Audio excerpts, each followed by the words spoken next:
আসসালামু ব্যারিস্টার হাসান। ওয়ালাইকুম আসসালাম। আপনাকে ধন্যবাদ জানাই। এর আগে বেশ কিছু ভিডিওতে বিস্তারিতভাবে আপনি আমাদেরকে জানিয়েছেন কি কি রুলস আজ অর্থাৎ 22 জুলাই 2025 থেকে কার্যকর হতে যাচ্ছে। আপনি যদি ঠিক এই রুলসগুলো আরেকবার একটু রিক্যাপ করে বলেন, অ্যাকচুয়ালি কি কি রুলস আজ থেকে আমরা ফেস করতে যাচ্ছি। ধন্যবাদ ব্যারিস্টার রাহা।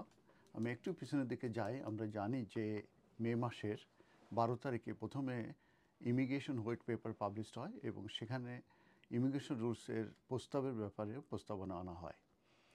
এরপরে আমরা 1 জুলাই 2025-এ আমরা দেখতে পাই changes to the immigration rules, এটা পাবলিশড হয় এবং সেটি মূলত এই যে ইমিগ্রেশন হোয়াইট পেপারের যে প্রস্তাবগুলো ছিল সেই প্রস্তাবের স্কিল ওয়ার্কারের উপরে যে প্রস্তাব সেইটার প্রস্তাবের কিছু প্রস্তাবনা যেটা ইমপ্লিকেশনের কথা বলা হয়, যেটা 1 জুলাই 2025-এ, এবং বলা হয় যে সেগুলি ইফেক্টিভ হবে ফ্রম 22 জুলাই 2025-এ, যেটা হচ্ছে আজকে। তো যে পরিবর্তনগুলো আজকে থেকে হতে যাচ্ছে সেইগুলো নিয়ে আপনাদের সামনে আবার এলাম। আমি এই সংক্রান্ত ব্যাপারে অনেক ভিডিও দিয়েছি, তো আবারও আপনাদেরকে একটু রিমাইন্ডার দিই এবং আপনারা রিফ্রেশ থাকেন যাতে করে আপনার ভবিষ্যতে এ ব্যাপারে যে কোনো সিদ্ধান্ত নিতে আপনাদেরকে যাতে এই আমার ভিডিওটা হেল্প করে, অথবা আপনারা শেষ পর্যন্ত ভিডিওটা দেখবেন। প্রথমে হচ্ছে যে স্কিল ওয়ার্কারদের যে থ্রেশহোল্ড আছে অফ দ্য স্কিল ওয়ার্কার, সেটা মূলত ইনক্রিজ হতে যাচ্ছে, যেটা এই মুহূর্তে আছে লেভেল আরকিউএফ লেভেল 3। সেটা ইনক্রিজ হয়ে যাবে bachelors degree or RQF level 6। এরপরে যে স্যালারি থ্রেশহোল্ড, যেটা এটা ইনক্রিজ হতে যাচ্ছে, যেটার বেসিক স্যালারি এই মুহূর্তে 38,700, এটা বেড়ে হয়ে যাবে 41,700। আর ট্রানজিশনাল অ্যারেঞ্জমেন্টের কথা বলা হয়েছে যে যারা অলরেডি ইউকেতে এই স্কিল ওয়ার্কার ভিসায় আছে তাদের জন্য কোনো সমস্যা হবে না। তারা যে লেভেলে আছে, তারা যদি লেভেল 3 থাকে, লেভেল 3, 4-এ থাকলে, 5-এ থাকলে, তারা যে লেভেলে আছে, যেভাবে আছে সেইভাবে তারা কন্টিনিউ করতে পারবে।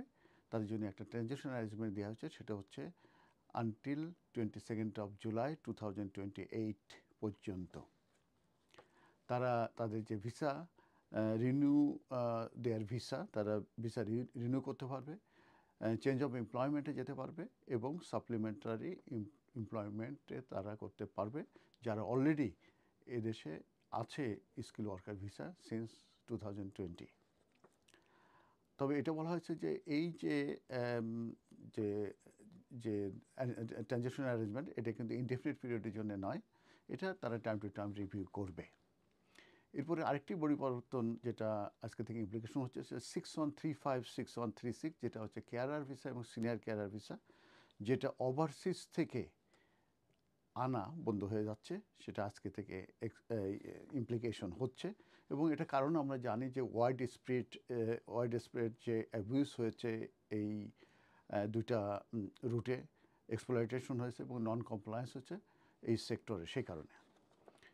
আর ইন কান্ট্রিজ যেটা 3165, 31636, এটা কিন্তু কন্টিনিউ করবে। অনেকে কনফিউশন হচ্ছে যে এটা কি টোটালি ব্যান হচ্ছে কিনা। না, এটা ব্যান হচ্ছে ফ্রম ওভারসিজ থেকে, কিন্তু ইন কান্ট্রি থেকে কিন্তু অন্য কোনো ক্যাটাগরিতে যারা আছে, অন্য কোনো রুটে যারা আছে, যেরকম একজন স্টুডেন্ট যদি তার কোর্স কমপ্লিট করে, কেউ যদি পিএইচডব্লিউতে থাকে, গ্র্যাজুয়েট রুটে থাকে, তাহলে কিন্তু তারা এই 6135 এবং 6136-এ কিন্তু তারা সুইচ করতে পারবে। তবে সেখানে একটা কন্ডিশন দেওয়া আছে, সেই কন্ডিশনটা হচ্ছে তাদেরকে ওই এমপ্লয়ারের আন্ডারে 3 মান্থস তাদেরকে এমপ্লয়মেন্টে থাকতে হবে এবং সেক্ষেত্রে তাদের pay slip, bank statement, letter from employer, যে জেনুইনলি সে ওখানে কাজ করছে, সেই সংক্রান্ত যে এভিডেন্সগুলো আছে সেগুলো কিন্তু রেডি থাকতে হবে। শুধু মুখে বললে হবে না, কারণ ওর এভিডেন্সগুলো চাইবে। অতএব ইন কান্ট্রি থেকে 6135, 6136-এ অন্য রুট থেকে কিন্তু সুইচ করতে পারবে। এরপরে যেটা আছে যে দুইটা মূলত লিস্ট তৈরি করা হয়েছে, কারণ এই এই চেঞ্জের কারণে প্রায় ইন বিটুইন 100 থেকে 180 অকুপেশন কোড তারা কিন্তু বাদ দিয়ে দিয়েছে। তো যে কারণে আজকে থেকে তারা দুইটা লিস্ট ফলো করবে। একটা হচ্ছে new temporary shortage occupation list, আর আরেকটি হচ্ছে এক্সপান্ডেড ইমিগ্রেশন স্যালারি লিস্ট। এটা কিন্তু বিলো আরকিউএফ লেভেল 6।